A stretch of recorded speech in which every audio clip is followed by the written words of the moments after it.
Und damit herzlich willkommen zurück bei This is the Police zu einer neuen Aufnahmesession. Und ich habe ganz vergessen, an welchem Tag wir sind. Ich glaube 27, können wir gleich mal gucken. Erstmal natürlich wieder unsere Zeitungsartikel. Toiletten aus der Stadtverwaltung sind gestohlen worden. Freeburg, Heimat der größten Lasagne der Geschichte und Tiere im Zoo leiden unter Hunger.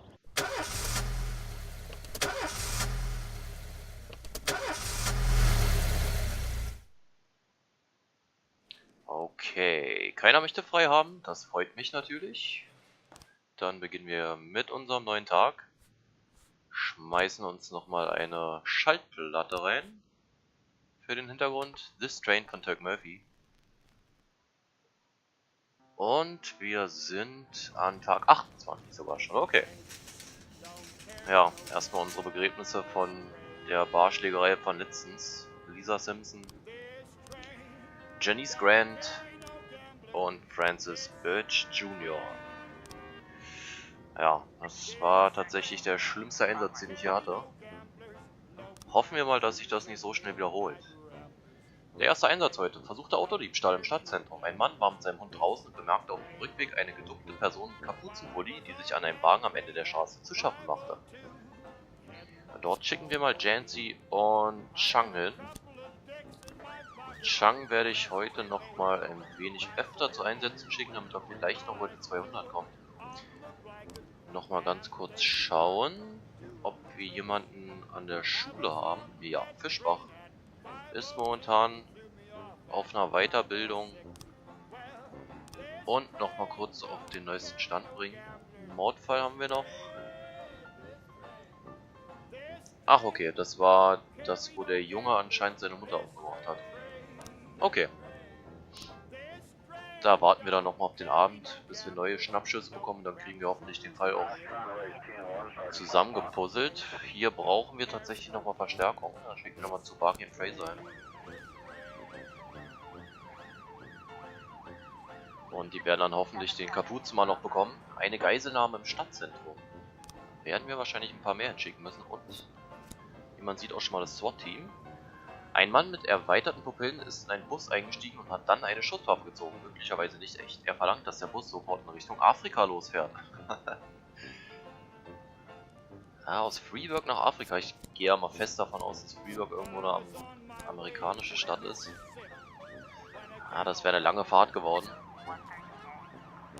Gucken, ob wir das aufklären können. Auf jeden Fall, der erste Fall ist schon mal abgeschlossen, erfolgreich. Und zum Glück auch ohne Todesfälle. Das hoffe ich ja, dass beim zweiten Einsatz dasselbe passiert. Nicht, dass wir demnächst schon wieder Begräbnisse haben. Ja, das scheint auch erfolgreich gewesen zu sein, genau. Zivilisten sind unversehrt. Und alle kommen heil zurück. Dann haben wir gleich noch eine Entführung in einem Hotel. Wir warten noch mal kurz, bis alle wieder zurück sind. Es ist ein anonymer Anruf eingegangen. Hallo, ich habe Informationen über ein vermisstes Mädchen namens Lisa Pettigrew. Ich habe sie vor einer Woche entführt, aber jetzt ist sie bereit, nach Hause zu kommen. Ihr könnt sie im Hotel True Color Zimmer 180 Bertha finden. Ihr solltet euch beeilen, wenn ihr sie noch leben sehen wollt. Okay. Das ist gleich wieder ein Einsatz von unser SWAT-Team. Das ist dann auch der zweite und letzte Einsatz heute. Song zu Barky, Purdy und Chang. Da könnte ich mir vorstellen, dass wir auch wieder 3 Auswahlmöglichkeiten bekommen, um den Fall zu lösen. Würde sich zumindest anbieten. Aber lassen wir uns mal überraschen, was das jetzt hier bringt. Ein bewaffneter Raub an einer Tankstelle. Ein Passant hat berichtet, dass er einen Motorradfahrer mit einer Waffe bei einer Tankstelle anhalten sehen. Dieser habe die Tankstelle betreten, ohne den Helm abzunehmen. Dann waren Schreie und Schüsse zu hören. Da werden wir gleich mal den ganzen Rest unserer Belegschaft hinschicken. Das SWAT-Team hätten wir wahrscheinlich auch hinschicken können. Ja, wie vermutet, haben wir jetzt die Auswahlmöglichkeit. Zimmer 180 Bertha befindet sich im obersten Stock des Hotels. Ein roter Ball hängt von der Türklinke und auf dem Ball steht geschrieben, ruft die Bombenspezialisten. Das sieht eher aus wie ein Luftballon, kein Ball, aber okay. Wir können die Tür aufbrechen, den Raum über das Dach des Hotels betreten und einen Schlüssel für das Zimmer besorgen. Wir gehen mal über das Dach rein. Oh Gott. Hinter der Tür ist ein normales Hotelzimmer mit Bett, Nachttisch, Telefon und Fernseher. Die Vorhänge sind zugezogen und auf dem Bett sitzt eine junge Frau, an der ein Sprengsatz befestigt ist. Ein roter und ein gelber Draht ragen aus der Bombe. Wir können das Zimmer verlassen, das Hotel evakuieren, die Bombenspezialisten holen, den gelben oder den roten Draht durchschneiden. Ja, aus Filmen hört man ja mal nie den roten Draht durchschneiden. Wir schneiden den roten Draht durch. Es ist zum Glück gut gegangen. Ich möchte nicht wissen, was passiert wäre, hätten wir den anderen Draht durchgeschnitten.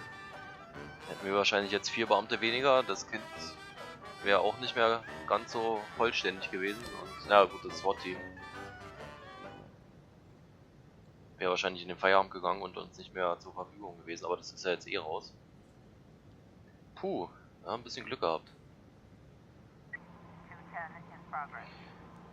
Erregung öffentlichen Ärgernisses in der Oktopus. Ach, im Restaurant ist es. Zum Ende einer Schulabgänger-Jubiläumsfeier betrat ein nackter junger Mann das Restaurant mit einem Gegenstand in der Hand, der vage an eine Schusswaffe erinnerte. Er verhält sich seitdem sehr erratisch, ist auf einen Tisch gesprungen und hat die Gäste des Restaurants bedroht. Wir könnten hier tatsächlich auch wieder das SWAT-Team schicken. Oh, ich sehe gerade, wir haben gar keine freien Polizisten. Warten wir mal kurz, bis die ersten 4 zurück sind. Wir schicken den Mannschaftswagen und alle 4 freien Polizisten hin. Der bewaffnete Raub ist beendet worden durch unsere Beamten. Alle sind unversehrt, kommen heil zurück. Mal gucken, ob wir zum Restaurant noch Verstärkung schicken müssen. Oder ob die 4 jetzt ausreichen würden. Und wir haben da auch gleich noch eine Massenschlägerei. Jetzt häufen sich aber die schwereren Einsätze. Ich warte mal kurz ab, ob wir vielleicht Unterstützung für den anderen Fall brauchen. Na, wir haben jetzt nur die Auswahlmöglichkeiten. Von der Straße aus ist nichts zu sehen, aber von drinnen sind Schreie und das Geräusch zerbrechender Teller zu hören. Versuchen durch den Hintereingang zu kommen, den Haupteingang, Megafon verwenden, das Restaurant ist am Stellen. Wir schleichen uns wieder von hinten an. Was ist das denn für eine Waffe? Als der junge Mann die Polizisten bemerkt, packt er eine Frau und hält ihr eine Waffe an ihren Kopf. Er schreit etwas unverständlichen Druck auf ihren Hals aus. Seine Waffe scheint eine Attrappe zu sein. Sich vorsichtig nähern, den Verbrecher angreifen, am besten beruhigen wir uns erstmal alle und reden. Wir nähern uns mal vorsichtig den Menschen. Und das hat geklappt. Sehr schön. Und Chang ist jetzt auch schon bei 200. So, wir warten mal. Hier könnten wir auch wieder das SWAT-Team und den Mannschaftswagen schicken. Okay, ich warte mal kurz, bis der Mannschaftswagen zumindest zurück ist. Und dann werde ich den gleich mitschicken. Na, kommt schon. Aber noch ein zweiter Einsatz. Wir schicken aber erstmal ein paar Beamte zur Massenschläger und da könnten wir tatsächlich alle hinschicken. Ach stimmt, wir haben ja das SWAT-Team nochmal erweitert, dass wir es 3-mal haben. Das ist natürlich jetzt sehr hilfreich. In Christopher Sands Eisdorf Arena. Freeburg hat gegen Pittsville 12:0 verloren und die hiesigen Fans sind wütend. Sie haben das Gastteam angeschrien und beleidigt, als es sich in den Umkleideraum zurückzog. Selbst durch die Beleidigung erbost warf der Kapitän des Gästeteams seinen Schläger und traf einen Fan im Gesicht. Es kam zu einer heftigen Schlägerei, in die Fans, Spieler, Schiedsrichter und selbst Snackverkäufer verwickelt wurden. Okay, Song, Kochi, Purdy, Fraser, Woodard und Chang. Zum Angriff im Stadtzentrum können wir sogar nur 2 schicken. Okay. Ein Taxifahrer hat von einer Telefonzelle aus angerufen und sich beschwert, dass ein gewalttätiger Kunde sich geweigert habe, die Fahrt zu bezahlen und aus dem Auto fliehen wollte. Als der Fahrer die Tür verriegelte, drehte der Mann durch, zertrümmerte den Sicherheitsschirm und versuchte, den Fahrer zu erwürgen. Der Fahrer konnte entkommen, aber der Angreifer ist immer noch in seinem Wagen eingeschlossen. Jancy und Hunter nehmen den Verrückten mal fest. Tsubaki hätte ich noch für einen 3. Einsatz, aber da wird hoffentlich keiner mehr kommen, ist ja auch gleich Feierabend. Ja, Einsätze von der Mafia werden uns ja auch nicht mehr ereilen. Der Mafia-Krieg ist ja beendet worden. Wir haben nochmal einen neuen Schnappschuss, auch ein Schnappschuss von dem Jungen. Das freut mich. Das denke ich mal, können wir erstmal lassen, da der Junge die Tür aufgemacht hat. Jetzt muss ich mal gucken. Mutti schreit ihn an, geht aus dem Zimmer. Dann wird sich der Junge den Hammer geschnappt haben und den seiner Mutter über den Schädel gezogen haben. Jetzt müsste ich nur mal gucken, was vielleicht noch passt. Vielleicht das? Ne.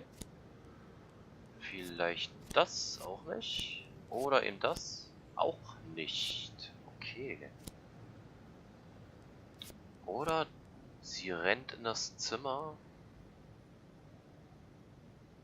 Gut, da sind da seine Bettdecke vor. Gucken, ob sie vielleicht so rum ist. Nee. So rum auch nicht. Ich denke mal, so müsste es eigentlich schon das Beste sein. Auch nicht. Upsala. Auch nicht. Vielleicht hat er auch die Tür nicht geöffnet, sondern er ist einfach reingegangen, hat sie konfrontiert.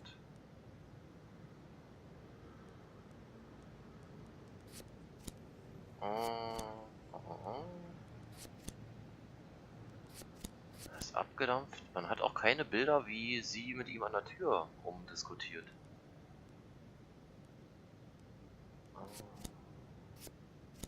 Ja, das müsste auf jeden Fall das letzte Bild sein.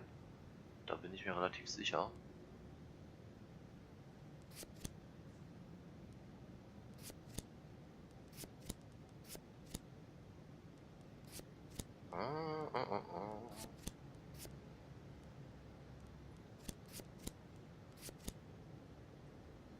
Ja, ich lasse es erstmal noch ruhen. Vielleicht kriegen wir noch einen weiteren Schnappschuss am nächsten Tag. So, der Taxifahrer bzw. der Taxigast ist von uns geschnappt worden. Und wir bräuchten tatsächlich nochmal Verstärkung an der Eislaufarena. Da können wir dann zu Bucky noch hinschicken. Hunter und Jancy kamen zu spät für den Einsatz, aber ich denke mal und hoffe, dass das jetzt endlich ausreichen soll. Mal gucken. Vielleicht sterben auch wieder irgendwelche Leute. Wäre ja nicht das erste Mal.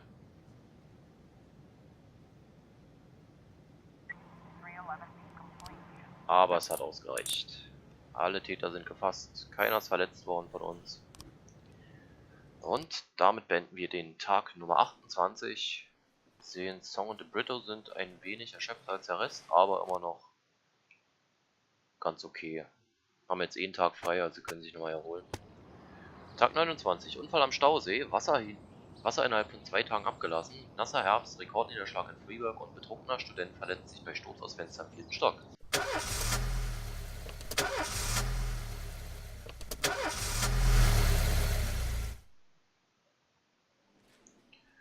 Wir haben ein neues Abzeichen und das werde ich auch Kingston gleich geben. Da in der Schicht noch nicht ganz so viele befördert wurden, obwohl Fischbach, glaube ich, hier noch fehlt, aber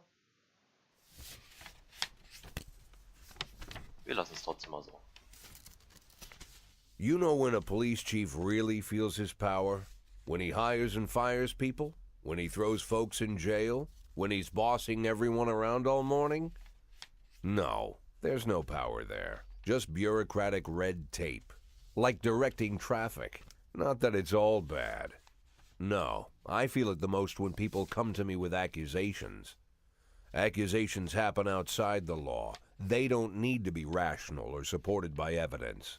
They don't petition justice in the careful words of legal formality. No, an accusation is a personal cry, full of resentment or envy, a defeated moan, or an angry howl. The accuser rarely imagines you'll share their resentment, their envy, their hatred. No, but they do imagine that your love of power is so strong that you'll leap to decide the fates of others, happy just to take someone's word for the facts. Businessmen accuse the gangsters blame our public figures denounce politicians, the politicians point to the businessmen. When it comes to accusation, there's only one rule. Don't aim too high. If you overestimate your own importance, then complaining can cost you your life. So choose the easier path, exaggerate as far as you can, and try to make your plea sound as sad and pathetic as possible.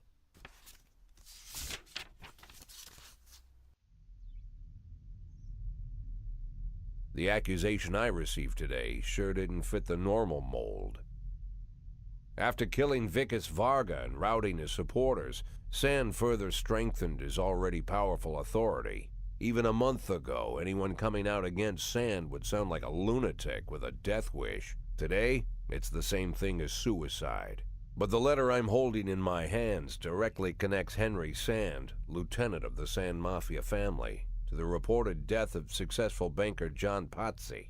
Henry has a daughter, Marianne, a dancer, and apparently it all started with her. One day, Marianne danced in the title role of a production of Giselle, and Henry, proud father that he is, brought the whole family to the premiere, along with some of the family's business partners. Among their guests was the young banker John Pazzi. He couldn't keep his eyes off Marianne, but she ended up brushing him off. In response, Pazzi ambushed her one night after rehearsal, pulled her into his limousine, and had his way with the poor girl. After that, gentleman that he was, he drove the girl home and threatened that if she told anyone what happened, her mother would get the same treatment. But her father still managed to shake the truth out of Marianne, and he decided to take his revenge. Of course, Henry knew he couldn't just go with his instincts and put a bullet in Pazzi in broad daylight. The rich bastard was too important for business, and Henry is neck-deep in the family business, overseeing transportations for the Sand Mafia.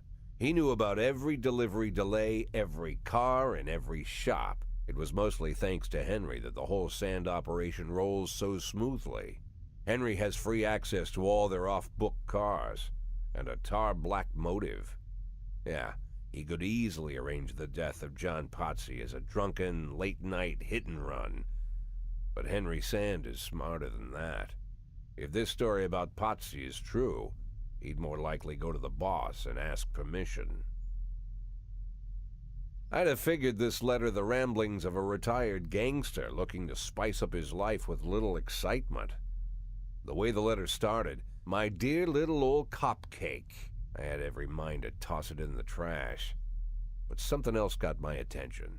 They're rarely ever signed, but this one ended Robespierre, and I doubt it's an imposter.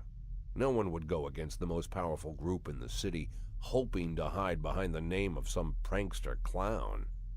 Like everyone else, I had no idea who Robespierre was or what he wanted. But there was no doubt that this guy was more than a little crazy. An arrogant psychopath. Could be dangerous. Definitely worth looking into.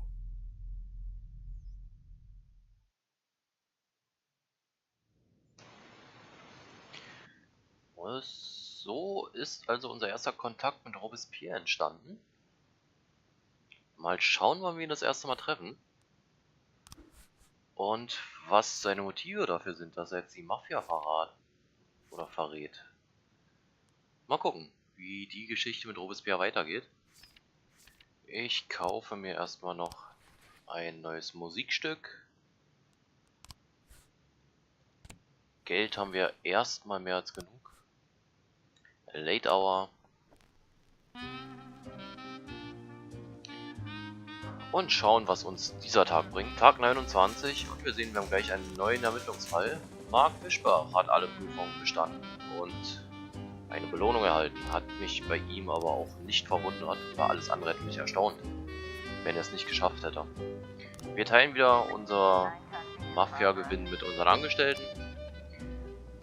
Und das ist dann also der Fall, der jetzt gerade per Brief zu uns gekommen ist. Ein unidentifiziertes Fahrzeug fuhr den jungen Banker John Pazzi nieder, wobei er starb und floh dann vom Tatort.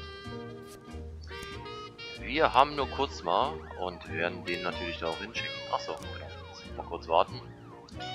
Und den Ermittler aus der anderen Schicht werde ich dann danach hinzufügen. Ein Raub in der Bank von Freeburg. 3 bewaffnete Räuber mit Masken haben die Bank betreten und fordert, dass der Manager den Safe öffnet. Das SWAT-Team: Bogdana, Vandal, Bailey, Fahl und Klausner.